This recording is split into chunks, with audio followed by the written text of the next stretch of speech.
welcome to the SSI Orbit podcast, a forum for conversations that explore the ever-growing ecosystems of self-sovereign identity.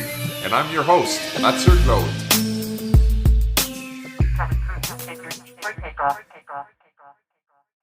So laws against money laundering were created to use against organized crime. What I read is during the period of prohibition in the US during the 30s. And so organized crime at that point had received a major boost from prohibition and a large source of new funds that were obtained from illegal sales of alcohol. And so the successful prosecution of Al Capone at the time on tax evasion brought new emphasis by, I guess, the US at that point in law enforcement agencies to track and confiscate money, but existing laws against tax evasion could not be used once gangsters started paying their taxes.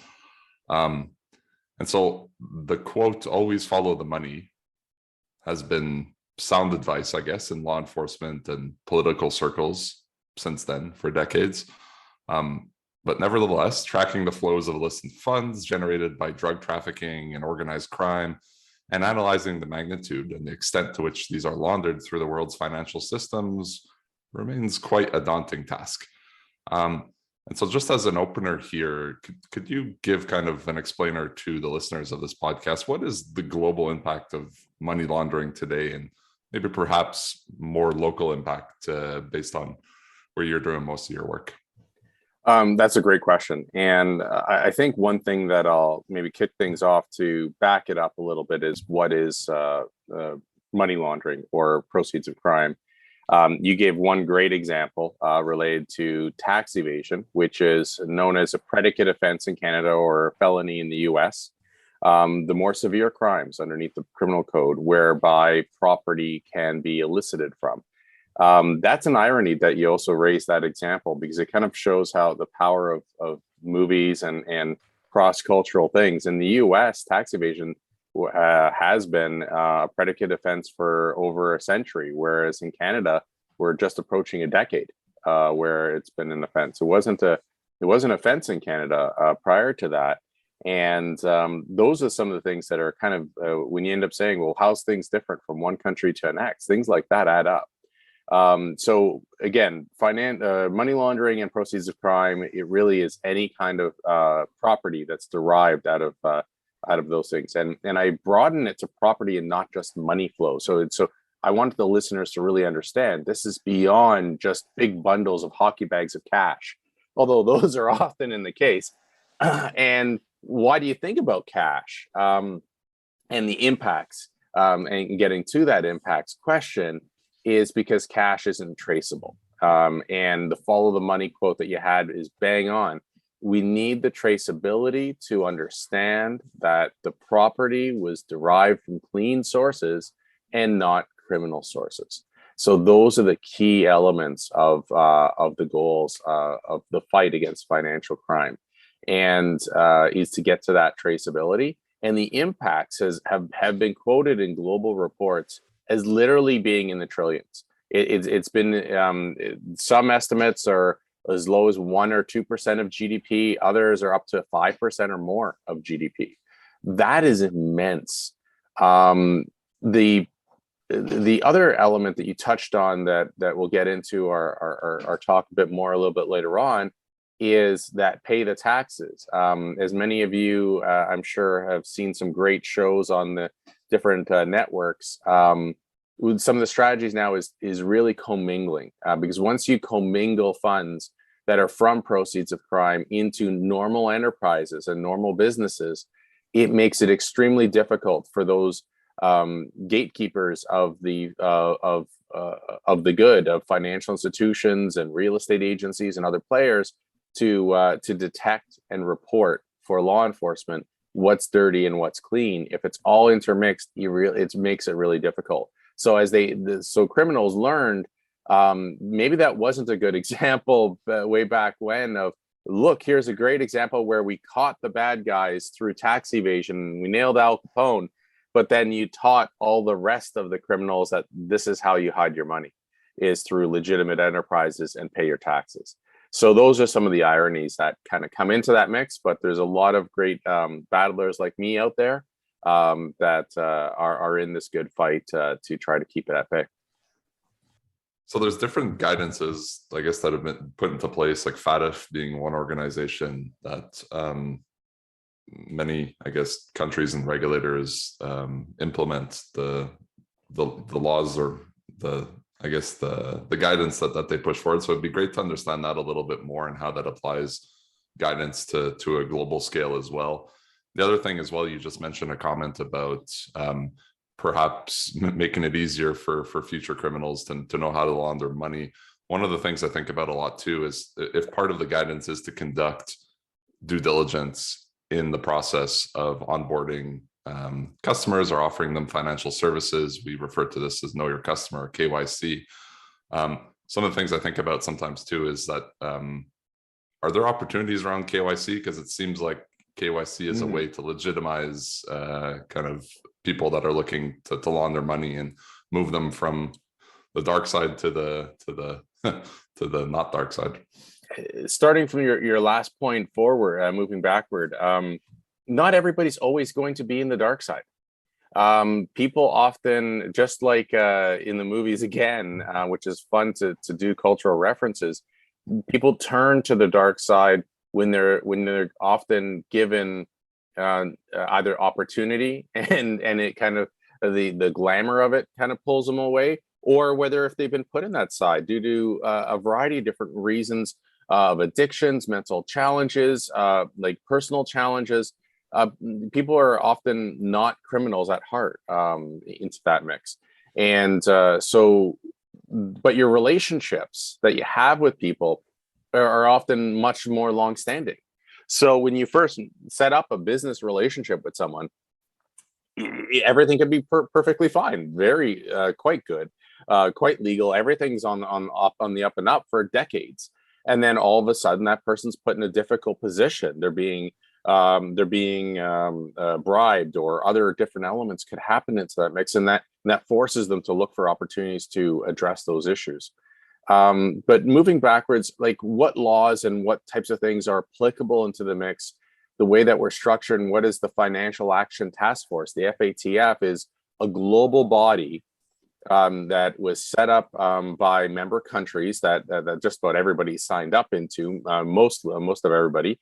And they set up recommendations in order to strengthen the financial system and the system of interaction. So that way governments know what are the boundaries, because we don't want to create certain pockets of opportunity for criminal elements. We want to have a level playing field for both commercial benefit, but also to fight crime in the most effective way. So they set up recommendations. They're not laws, they're not binding, but they're very, very influential, because if a government does not attend to those recommendations in a reasonable way, and they're measured every 4 years or so, or 5 years by other countries on this topic, if they're not following that, then they get named and shamed. And so nobody wants to be on that name and shame list. So that's what forces indirectly countries to implement laws that are aligned with other countries to set that level playing field. And that includes, what information do you collect about people, and what does traceability look like of that know your client experience, especially with the global approach that we have of money movements. People move. It happens all the time. In Canada, we have a healthy immigration rate on an ongoing basis. And people have residency in multiple countries for a variety of different reasons. And that's perfectly legal. For you to do international trade, you need to have feet on the ground in many countries sometimes. And that means moving resources around. Well, how do you know those resources are clean or dirty? That is a challenge for a lot of organizations in managing that. And level playing fields of common KYC, know your client's information. Sorry, I'm going to try to be careful about the jargon.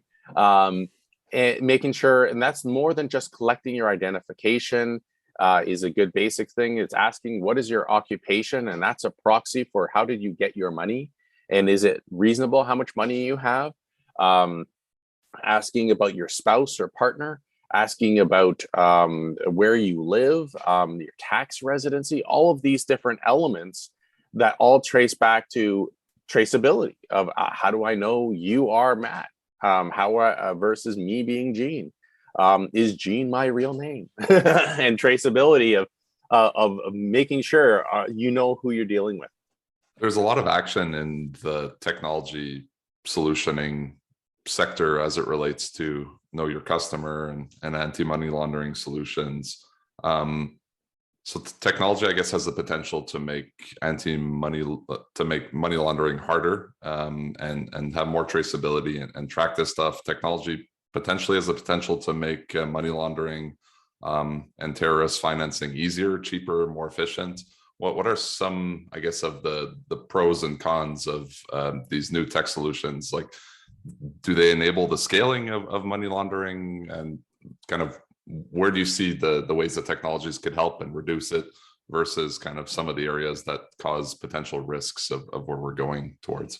That's a great question. Technology is a sweet spot and part that's very near and dear to my heart, and how it intersects with financial crime on the international stage, as well as making it real for local players.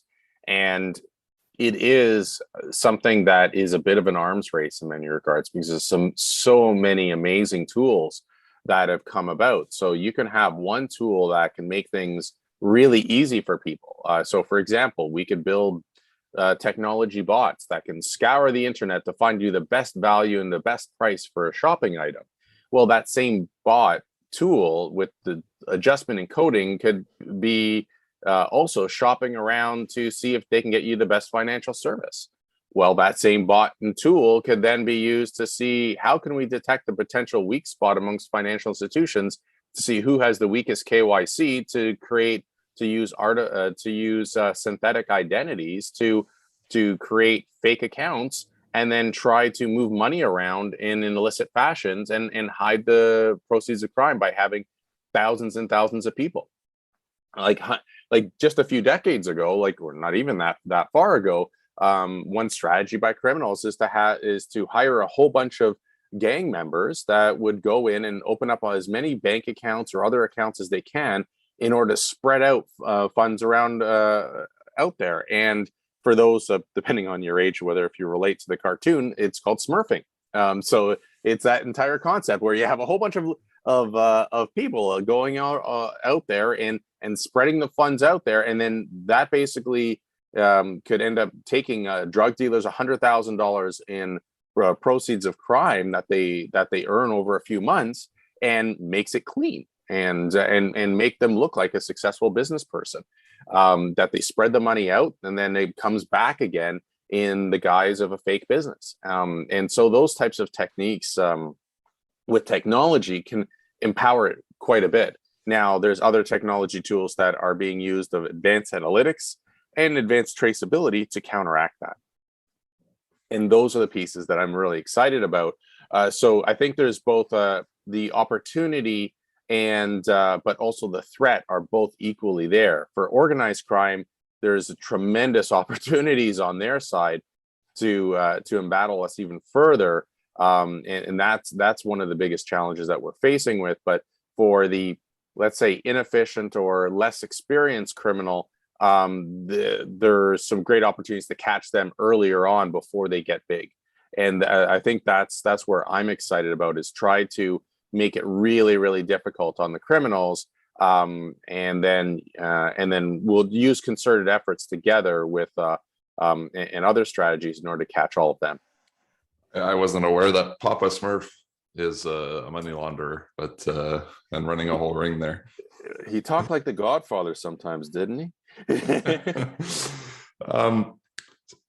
I want to move towards digital identity, because I think the intersection of AML and digital ID is a quite interesting one that's worth spending a little bit of time on. And I know the FATF, the Financial Action Task Force that we've been talking about a little bit, put out some guidance, I think just after the start of COVID in early 2020, putting out guidance around digital identity and all of this, kind of around the premise that this, may be quite beneficial as the number of digital transactions are kind of rapidly growing. They've probably grown even more rapidly over the past couple of years, dealing with a lot of remote transactions that need to happen. They estimated by 2022, and again, I don't know if it's gone higher at this point, but they estimated that 60% of global GDP will be digitized, which is crazy.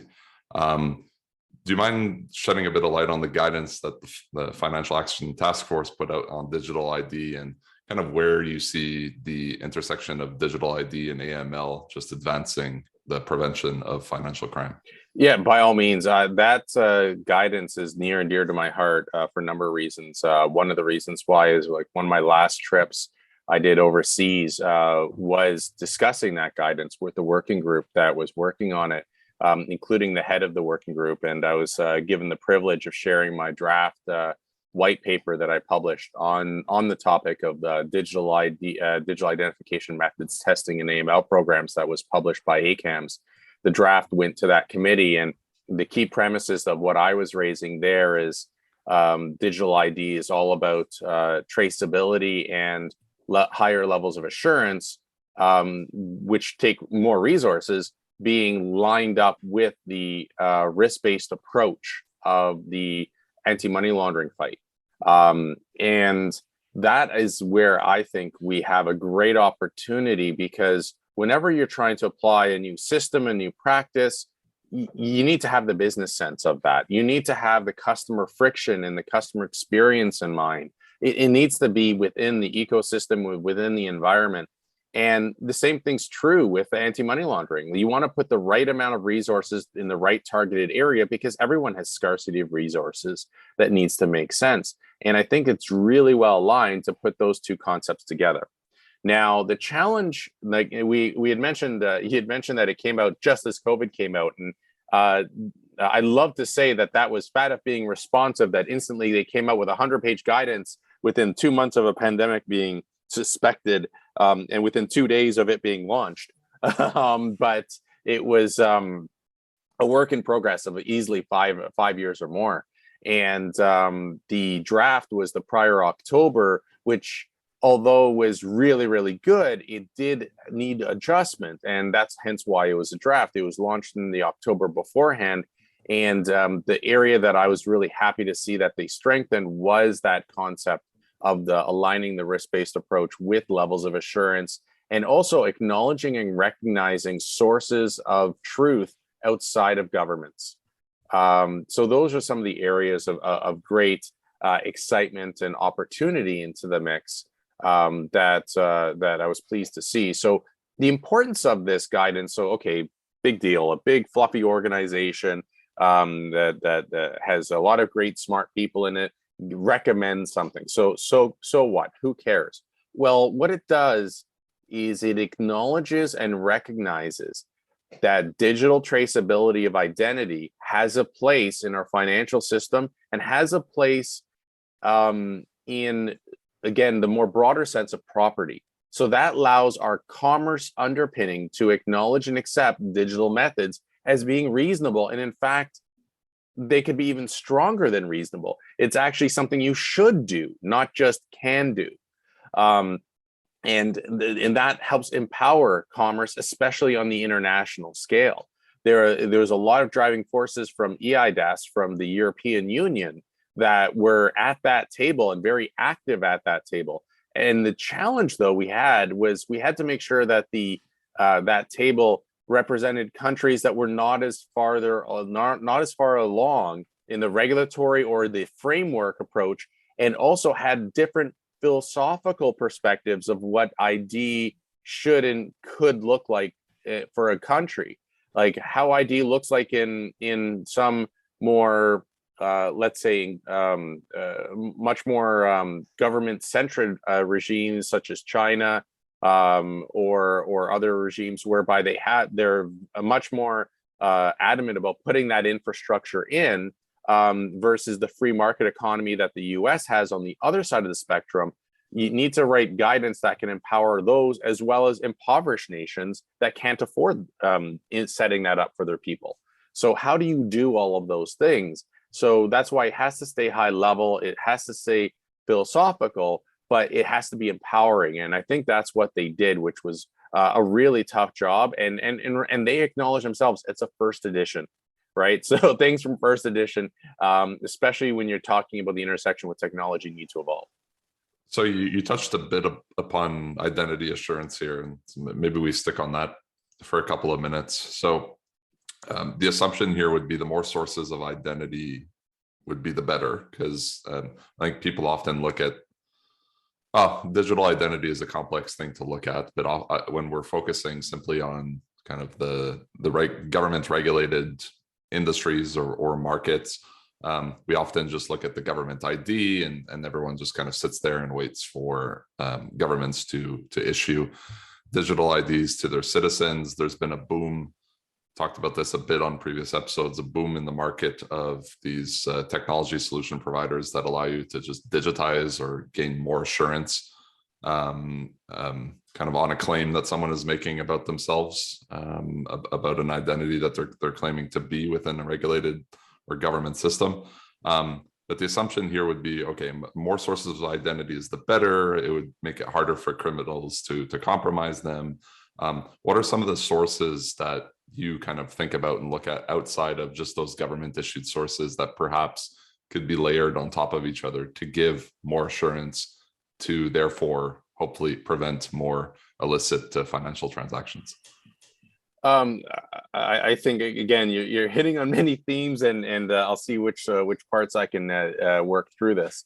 I think the first piece is let's back up to a certain spectrum of how do we know you are Matt? How do we know I am Gene? Is really taking a look at forming the unique resolution of a person, and then going through trusted sources. And governments have been one of the largest institutions in our lives, really. So they end up being that big trusted source. But there's others as well. There's utility providers. There's financial institutions. There's professional organizations. There's groups that pull together multiple financial institutions, like credit bureaus, that have information about us. There's many different sources and capabilities. When it comes to technology and technology networks, that brings a whole myriad of new trusted custodians of information. Who has the most information on you? Like how much information do the different FANG companies have of Facebook, Amazon, Google, and other providers have on you, compared to, and know where you are, know where you live, know your features, and know your devices and device fingerprinting, and use these different technology tools to know who you are. And those same tools and other custodians are used by the government itself in order to move forward in understanding who you are. And things start really from that relationship standpoint of who do you trust. And one of the people you trust right at the onset is, well, you trust your parents when you're a baby. As soon as you're born, not only do you trust your parents, but the government trusts your parents, that they go to your parents once they see the evidence of a baby. You have the first set of documentation called the birth certificate that gets established. And that's where the naming happens. And that's where they take evidence of the timestamp and date stamp of when you were born and the location of where you're born. You have your first forms of resolution happening, whereby you're using relationships with two known parties, being the parents, that have been ID'd themselves with their health cards in order to pay for it, or if it's in the US or other locations, and maybe the credit card to pay for the birth and in the mix. And then the next step end up being is you end up having that first record that's held in custody for you. And then that could also be used to register you for taxation purposes, for tax benefits, and register you for school eventually. And then one thing happens to another, and you start building up your identity, which is really the sum of your trust custodian relationships into those mixes. I think one of the interesting nuances and challenges that identity networks and frameworks and everyone else is working through is how much weight do you put in the integrity of all of those different plethora of records that you have and you establish and you work through over time. And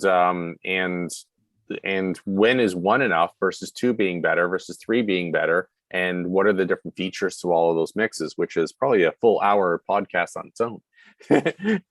So to me, I think that achieving trust through multiple reliable sources is critical.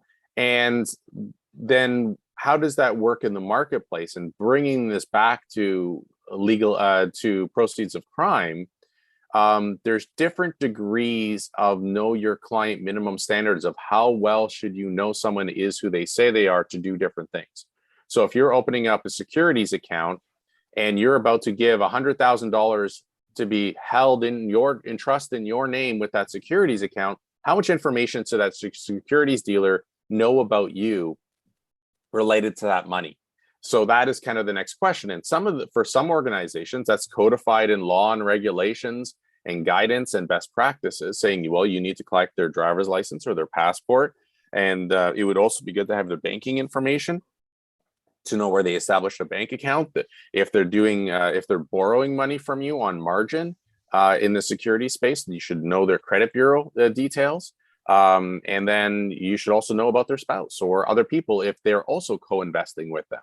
So all of those different pieces of the type of information to be collected are nuances. You should get their employer records, so that employer-based verified credential can come in handy as soon as that gets developed and more actively in the marketplace. Things like that, all of those different tools are pieces that all kind of come together. And the multiple tools that you have are being recognized more and more. In the Canadian marketplace, it's really well defined. It's written out in regulations to say you have a choice of any of the following three methods or a combination thereof to ID someone. So some of them are standalone where there's high integrity, like government ID, and others are a mixture of some of these elements, recognizing if you have multiple sources of truth together, that's reasonable. That's such an interesting topic, and you're right. We could talk about this for an entire podcast on its own. It's interesting to think about the other kind of sources of truth, and they're probably changing year over year, right? So you mentioned the technology companies, FANG, the amount of data that's available and the reliability of this data that's available is a continuously changing landscape.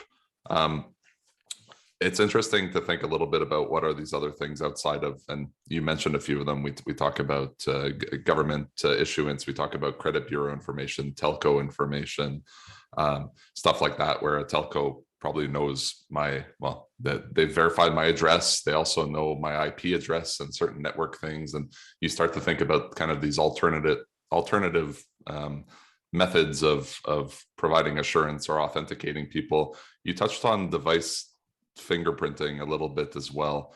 I'd be interested to just learn a bit more about device fingerprinting and talking a little bit more about that for the audience here, as well as maybe some of these alternate kind of ways of doing identification and authenticating people. And one of, I guess, in the digital wallet space, in the digital credentialing space, one of the things that is an ongoing conversation of figuring out what the best way of doing this is that if we're all looking to achieve kind of user-centric experiences, we want people to be in control and have ownership of their credentials, of their data. One of the core properties of that, as well as we want to ensure that we unlock portability, so they're not locked into a specific vendor, so I can move my data around from wallet to wallet or from vendor to vendor, depending how I want to do so. You always kind of have that same problem when I'm moving over, is how do I re-achieve that same level of assurance on a person's identity so that I could still bind credentials that they have to kind of this new identity or copy of identity, or however we want to call it.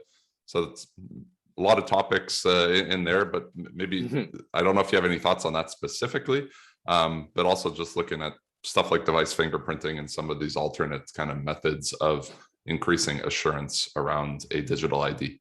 I'm a big fan, and one thing I'll call out is that I don't think there's a well-defined minimum or maximum standard related to device fingerprinting. Maybe I'm wrong. I very easily can be.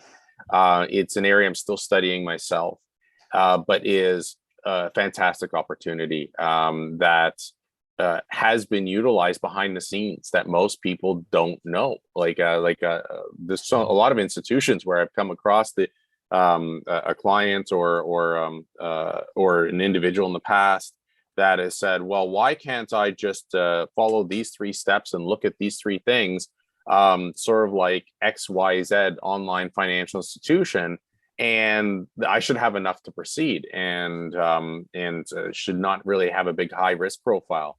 And I call out to them that, well, are they doing device fingerprinting? Are they researching all of the following other attributes that are coming off of your phone and creating that very unique traceable profile, and then building that library up in order to make sure it's the same person coming back? Because instead of just getting 1 or 2 little attributes of a login code and a password, some individuals, a lot of individuals out there, think that that is their security. This top secret password that is a 10-character combobulation is their security that protects them completely from their bank, when really at the end of the day, every single bank, at least in the Canadian marketplace, of the larger banks, all have some form of device fingerprinting at varying degrees of standards that mitigates fraud risk, but also financial crime risk. And these things are quite important tools into that. And one thing I'm a little bit nervous about is that there's a little bit of an over-reliance, in my personal view, on multi-factor authentication that just binds one device, control of one device based on control on another device. And because what happens if you didn't have a strong enough level of assurance with the first device? Now that person has full control across multiple devices, or can more easily adapt in a higher risk account takeover. And the cloning of devices could be a bit of a risk, and where there's other tools with regards to the advanced device fingerprinting areas. Now, some people may say, well, okay, well, what level of detail do you need to do a device fingerprint? Do you need 5 variables? Do you need 2 variables? Do you need 3 variables? Like what is it that that is enough? And that is a very loaded question. Like, how safe do you feel walking down a downtown street, with, like, just in general, like do you feel it depends on what street that you're on. Like, if you are in a crime laden city, and you're the wrong group, and in that city that you don't belong, that's all, in fact, has gangs controlling of you, you're going to be robbed within 5 minutes, without the proper tools in your tool chest. You may not be safe. So how safe depends on how many tools that you need, and especially with the accessibility of data channels and data flows on a global side, and also state actors even attacking certain levels of trust custodians and the like. That is a big challenge that we could be faced with. And you may think, well, my organization, like the state actor, is not going to attack me. I'm too small. I'm not going to have the money flows. It would stick out like a sore thumb if all of a sudden I had 5,000 new accounts opening up. Like, there's no question there. But what they'll do, an organization can do, is they recognize you are a custodian of information and a custodian of trust. And you may be a custodian of property, but they may not attack your property, but they'll attack your information. And they'll use that information to create other synthetic identities with other organizations. They'll use that information to do account takeovers at other groups and learn from you. So that you could still be an attack vector into that regard, from even if you're a very smaller player. So the level of assurance that you need, I like device fingerprinting. I would say the more tools, the better, with regards to the number of data points that you would do within your device. But you do have to think about it in an intelligent, dynamic way, because people change their phones, they change their tablets, they change their different points of connection on an ongoing basis. So you have to strike the right balance. So I think there it's working with the right smart vendors in order to see how do you evolve that. And then maybe device fingerprinting combined with, like, things we'll talk about later, like OpenID and mobile security tools, and a variety of different other elements. And also recognizing that some of the trust custodians that you're that your client may be working with also have these same tools under their tool chest. So it may already be coming to you with a reasonable level of trust if you're using some of the other tools that we'll talk about later about open banking. I really like the toolbox analogy, and I think you like that one as well. And I really like the analogy because it's again, not everyone's going to have the same tools inside of their toolbox. It's very contextual to what they're doing.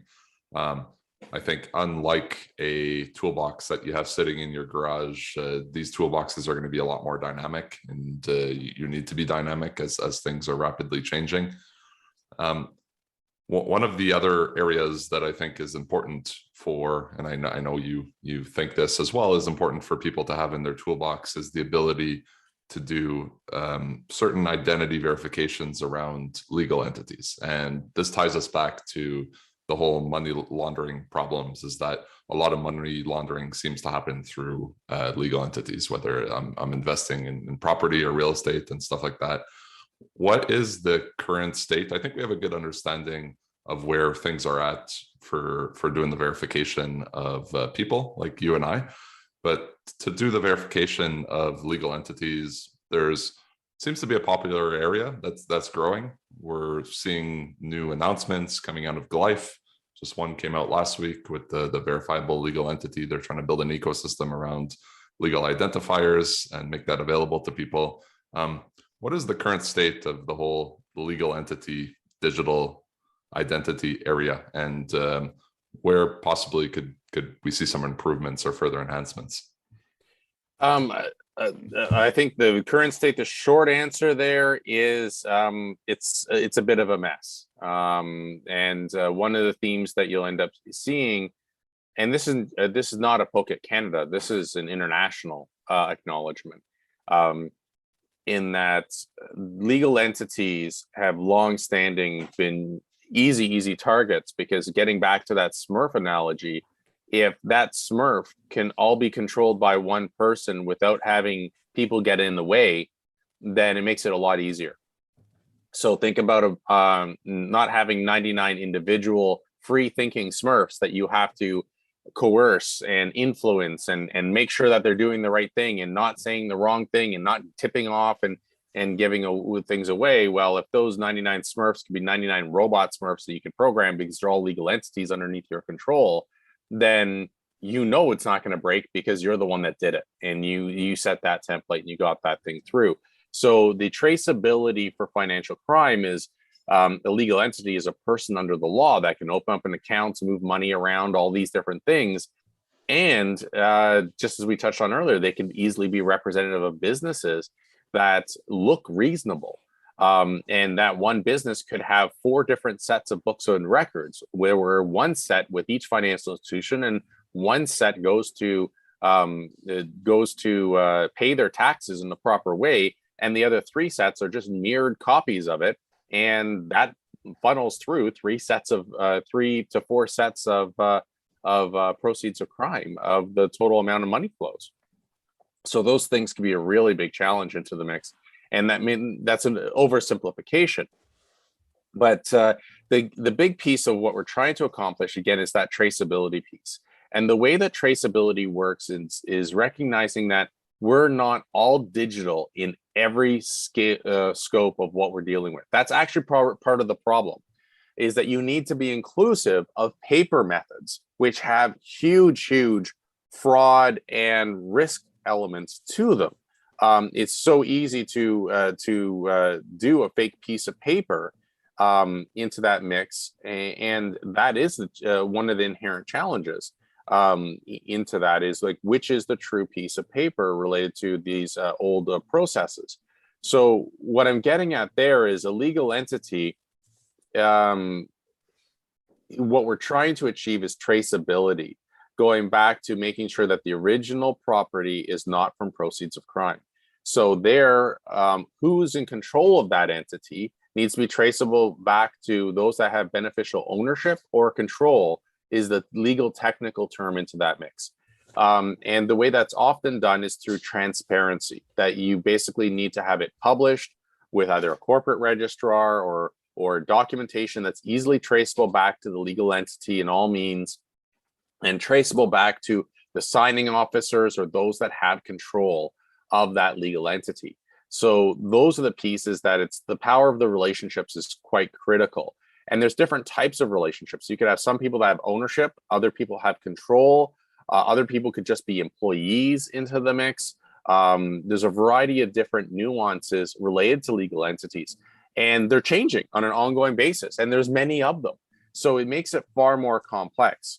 However, I think the way that we unpack that is high levels of insurance on each individual, and then you leverage that to get a traceable record that that individual with that high level of assurance is saying, I have this role and responsibility and relationship with the core legal entity, and you sum them all together. And if we can get a good binding agent of that, then we have clarity of a high level of assurance of the legal entity itself. And Glyph and other tools like that are going to be very, very powerful to set that level playing field internationally. Now, one of the challenges that we do have, though, is no one's going to necessarily want honeypots of data all over the place, because to have a high level of assurance of an individual, sometimes to have that traceability of that person without really good SSI models all over the world, already properly implemented with the same international standards, quite often there's a demand by those running paper environments that you have transparency of a lot of personal and confidential information that can make that underlying beneficial owner susceptible to identity theft or other risks. They ask for their name, address, date of birth, taxation ID numbers. A lot of personal and confidential information is being asked to be exposed and out in the open, as opposed to using traceability tools back to reliable, trusted custodians. So those are some of the dynamics and the challenges. Is who do you trust really at the end of the day underneath a legal entity until we have these networks in? And I'm sure there's thousands of organizations that want to say, hey, I'll build it and then you can just trust me and I'll hold your honeypot for you. Doesn't quite work that way. Like, everybody wants to do that. And this is a public infrastructure good. So, and should you have to trust your government for that? And a lot of people say, no, I don't trust my government for that, because the government is just a summation of multiple different trust custodians from all the different ministries, all the different environments. And these records, technically, by the letter of the law, are the records of the organization and not the records of the government. So those are the pieces. Is we have to get out of the mindset that it needs to be in honeypots all over the place. It needs to be the honeypot should be the records of the business, which is what it is today. It's that book of records that you have. If you own a business, you know you have your articles of incorporation in this big, thick binder. We need a digital version of that is traceable, capable, and a lot of tools are being built like that today. But the interoperability for the complexity is a challenge, because there's a lot of different records, different forms, different types into that mix. But hopefully we'll see things like that can work with the Canadian government's doing a lot of work right now in studying how can they do it in an interoperable way, the minimum amount of information exchange between the federal government and the provinces. But as you've got 13 different groups around the table, or a dozen different groups around the table, that could be a very big challenge and undertaking to have that interoperable model to expand the current status of registries, which is solely officers and directors, and expand it out to those that have control and ownership. So we touched upon financial crime, we touched upon digital ID, the intersection there. If we look at where the financial sector is going on its roadmap, and we could take examples from different areas in the world who have taken a step forward over others, is the whole area of regulated open banking, right? And we have flavors of open banking. I think open banking to some extent exists already. People keep asking, when is it coming? It exists. It's not necessarily regulated quite yet in Canada or in the US, but certain jurisdictions like the UK, they've been running regulated open banking for some years now, and they're seeing some good growth and good innovation coming out of that. And so open banking is really about creating kind of an open data exchange or open framework between financial institutions at the consent of the consumer. And And so when we talk about digital identity, what digital identity enforces, could enforce security, privacy, it could enforce control, it could enforce consent. Is open banking and digital identity kind of the same thing? And can regulated open banking work without digital identity or better with digital identity? I'd be interested in hearing your thoughts about how both digital identity and open banking kind of intertangle with each other. I personally think that there's a very, very important and strong correlation there. And the reason why is that some of our most trusted custodians of information and identity are our financial institutions. And how that information the flows is quite critical. When we take a look at physical currency, getting back to that way back when of the non-traceable physical currency, the Bank of Canada produces reports on an ongoing basis of both the velocity, the frequency, and the impact or volume of transactions based on different current mediums, whether it be by physical currency transactions or overnight EFTs or real-time payments or the like. And what they end up calling out is that the use of physical currencies dropped consistently out there, that everything's electronic into that mix, whether it be tap or other means. And checks also have dropped significantly into the mix. Open banking itself and digital ID, being the custodians of the banking system and how we interact with it, every single interaction, you end up needing to know who you're dealing with, really, at the end of the day. So it is very much a chicken and the egg scenario, that if we had a stronger digital ID infrastructure, it would be easier and more reliable to interact with open banking. One example I'll give you is, how do you confirm someone is still who they say they are, which is like really authentication. It's identity really is about knowing that they are who they say they are based on, and creating that unique resolution and having those traceable sources through to other custodians of information. But when that same person comes back again, you already have performed that resolution. You already have those identifiers. So how do you just know that they are who they say they are again into the mix? And that authentication is equally important in the open banking model, because in the past, we've always used secrets to do that. Tell me your password. And if you forgot your password, here, let's keep some secrets on you. Tell me about the street that you grew up on, and tell me this and tell me that. That were often the behind the scenes credit bureau type of out of wallet questions, is what they were nicknamed in the sector. And those tools need to go away because there are no more secrets between social media data mining, social engineering, corruptions that have happened within our financial institutions that we don't know about, and corruptions that we do know about. And thankfully, most larger scale financial institutions have moved away from secrets and are moving towards the device methods and other pieces. And that was critical for open banking to be successful and powerful, in my view, because what I like the reframing of this in the Canadian marketplace is calling it customer directed finance. And what that is really about is that the customer then can share their information as reasonable to multiple different sources.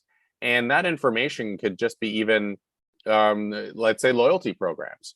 Instead of having to have 5 different loyalty cards in your wallet, why can't you just have an app do that demonstrates that when you go to a particular supermarket, or you go to a particular pharmacy or something along those lines, that you are a loyal customer? Well, you could do that through open banking quite a lot faster and a lot easier than having to tap a card every single time. And sometimes it's embedded and connected with your credit cards and things along those lines, but you shouldn't necessarily be bound to multi-relationships for that. So these are some of these amazing capabilities. It can talk about spending patterns and give you financial coaches that are built in. There's a lot of great tools that open banking will do, but it's also relationships. If you have those 10 loyalty relationships, I've got a lot of loyalty, let's say, to home renovation stores, because I go there a lot and I love them. And it's a lot of fun. and they value that, right? They want me to come to their home renovation store versus the competition, and they want to reward those customers and know who those customers are to help do that. I want them to reward me. I'd rather have that extra discount into that mix. And open banking tools can stretch across every aspect of our economy to improve efficiency and effectiveness into that mix. And those trusted relationships can help in that traceability of proceeds of crime. If I'm moving money back and forth because I'm doing renovations all the time, well, like, how does that look like compared to other proceeds of crime typologies and everything else? You don't want to have your bank wasting time on looking at these 10,000 transactions and trying to figure out, is this person trying to perform some illegal acts or something like that? You want to be able to rely on that richness of data to confirm, is this a shadow business or is this a real business, in order to get away from to make sure it's not a criminal enterprise. Like, am I a one-time renovation person, or am I somebody that has 4 sets of books and I'm using the renovation exercise in order to launder proceeds of crime, right? So into that mix. So open banking has a great deal of power to help confirm our identity and traceability, and in the most efficient risk-based approach tied to our level of assurance. That concept comes back again, and it has the ability to empower open banking. One last piece I'll touch on this. You mentioned about the UK and Europe. In Europe, they've got PSD2, which is both sides of not just information collection and management, but also payment control, is because they have a heavy regulatory framework. So they do have the ability to code to it and abide by it, but you have a huge compliance regime that has its own burden around it. So will that slow down innovation? That is the question, because someone may come up with a great new innovative idea, but it breaks all the rules, so they can't do it. And they have heavy sticks if you break the rules. You're not playing in that sandpit. In the UK, if you're going to receive information as a third-party administrator, you need to be regulated. You are adding a huge new layer of regulation and rules in order to get that information to build those widgets. And that costs money. And that money cost may impact the innovation capability to see whether if it's a profitable venture, because there may be so much compliance burden in being that new custodian of identity information that it wouldn't be profitable, that they wouldn't be able to do it. If the Facebooks of the world, for example, had the level of due diligence and rigor for every Facebook account that at the same level playing field as a bank has for tracing your personal information as well as your property, I don't think it would have been as profitable for Facebook to be the massive player that it is today. If it had to do that level of KYC and due diligence for every single networking account, then it would have been way too expensive, and they wouldn't have been able to generate likely enough ad revenue to get their feet off the ground and build the network that they did. So those are some of the inherent challenges, is how do you strike that right balance and leverage that investment? And also, how does the bank recoup that investment? They're investing money in identifying you and knowing and tracing you, who you are. So how do they do all that? Those are the pieces that'll be an interesting challenge into this mix. And the banks are not resistant to open banking per se from a competitive standpoint. They're willing to compete, but they want to compete with other people that are at the same playing field. So I think those are some of the inherent challenges and nuances into this mix. And we also have to see what standards come about as that baseline. It's then interesting to think that I guess today we're in the read-only model, meaning that we're able to do screen scraping and stuff like that to do kind of enhanced type of user experiences for consumers, whereas kind of in the UK and in Europe, they have more of it's not a read-only model, but it's a read-write model where you could actually perform tasks like initiate payments, basically, and through PSD2, like you described. In North America, if we're still in this read-only model, I think there's a lot of advancements that are happening to move towards a model that makes it more regulated. There are different organizations working on different APIs or mechanisms that financial data could be shared. So the OpenID Foundation is working on the financial grade API, often referred to as FAPI, F-A-P-I, the acronym. There's also an organization called the Financial Data Exchange, a non-for-profit standards body operating in the US and Canada. And they also have an API, the FDX API. For folks that maybe aren't as aware in this space as perhaps I would be as well, I'm a little bit aware, but can't go too deep into it. So at this point, what's happening in kind of creating these APIs, and like what is some of the cool work that the OpenID Foundation is doing and FDX is doing, and how does that get us closer to having regulated open banking in North America?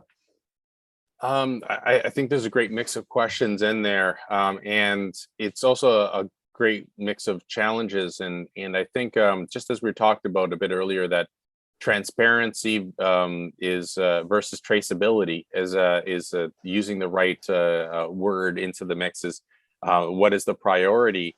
I think when we're talking about this topic of there's different modules and standards and capabilities, I think the mix here is the trade-off here that is the latest trend that I've seen in the last 2 years that is being adjusted is to go from international standards to interoperability. And interoperability really calls out that regardless if you decide to use the OpenID Exchange's FAPI or financial grade API or the FDX the tools or some of the other tools that you'd called out, one of the key challenges is are they all operating at the same level of integrity underneath? Are they all collecting the right amount of information to confirm that the traceability of the sources are reasonable?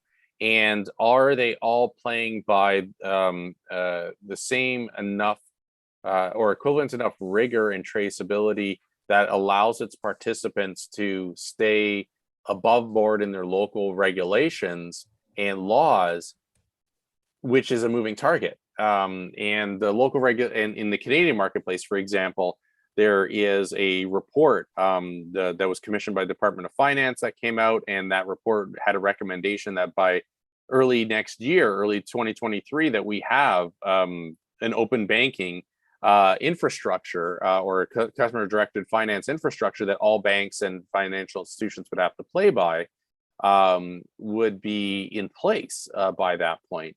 And some of those pieces may just elect that that all of the players need to just pick one of these standards, or if they pick a different standard, then they need to have an ability to have a technology solution that can bridge that gap. So that interoperability play is a super hot topic. There was an APAC session just a day ago, just yesterday, and that really had this as a big focus of that session with a lot of main players of how do you have interoperability across the Asia Pacific region that Canada and US are a member of, and making sure that these things are all a good free flow into that mix. And sometimes that could be done easily by just saying, okay, well, we'll all pick one standard.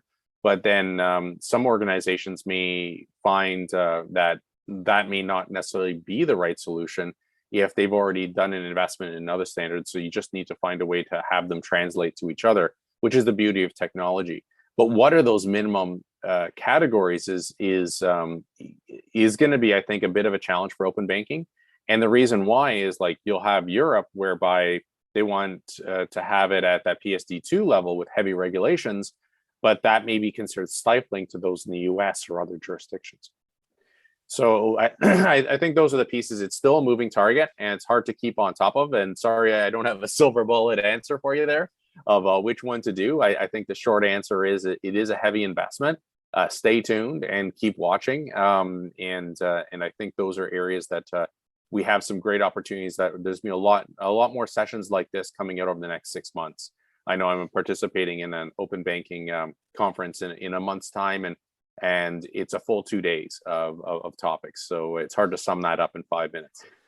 I feel like each one of these questions could be an entire report on their own. That not easy things. But I guess just closing the loop on the conversation here and tying this back to money laundering, do you foresee, I guess, financial crime regulators facing new challenges and setting standards and monitoring and supervising the risks that could emerge from open banking, kind of as a result of the disaggregation of traditional banking value chains, and I guess the corresponding need for financial institutions to manage more relationships, more agents, more sub-agents? Do you see this kind of creating new challenges for financial crime regulators? I see it as both a benefit and a challenge. And one of the things that I'll just call out is what happens if a financial institution or an organization that has responsibility to leverage the information provided by a client to detect financial crime. And in the world of customer directed finance and open banking, you've got a flood of data, an absolute immense flood of data. What happens if you're not analyzing that data and you don't detect it? And it has a whole bunch of typographies that are aligned with a criminal enterprise. Like, how much do you need to monitor your client is going to be a challenge. So for example, there are certain typologies that types of transactions may lead towards reasonable suspicion that the person could have ties to human trafficking. And some of those typologies include, like, there's obvious ones of motel stays that are constantly rotating, and they're not a sales rep that's on a roadshow. Quite often transactions have the counterpiece, right? So you can, like, for example, there could be a whole bunch of motel stays and they could be a hockey mom or a hockey dad that they're driving their kids to all these different tournaments. So sometimes things make sense, but other times they don't.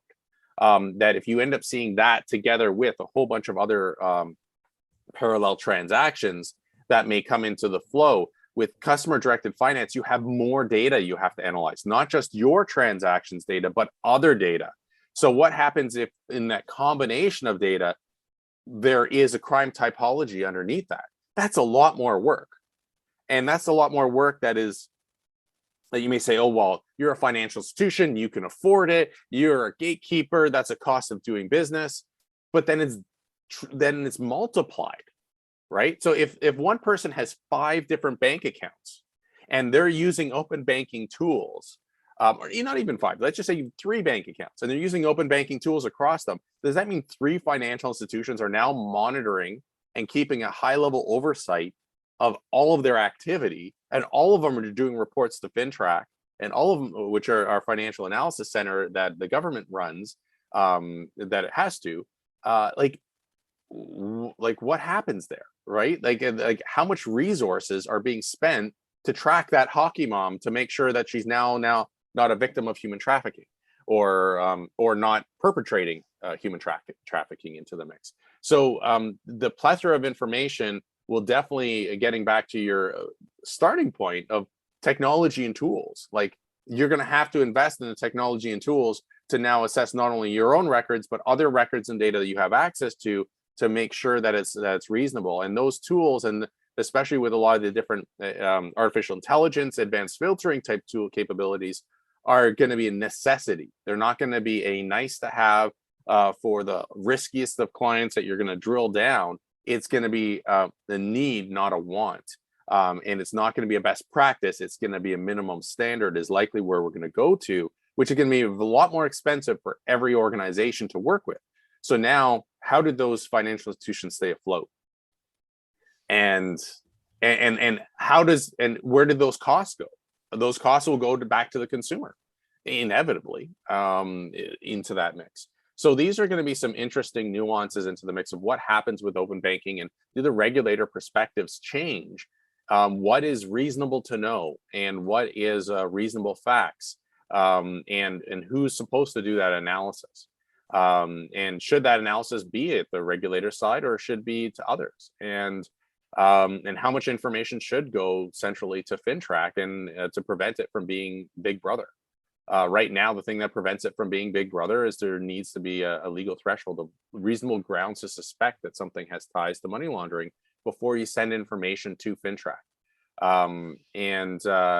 what does that threshold look like in the plethora of information that consumer directed finance is coming in is going to be a debate that we're going to see as this becomes a reality over the next 2 years. So definitely going to be an ongoing exciting topic. Maybe we do this again in 1 year and you could say, Gene, how did it change? Did you predict anything there?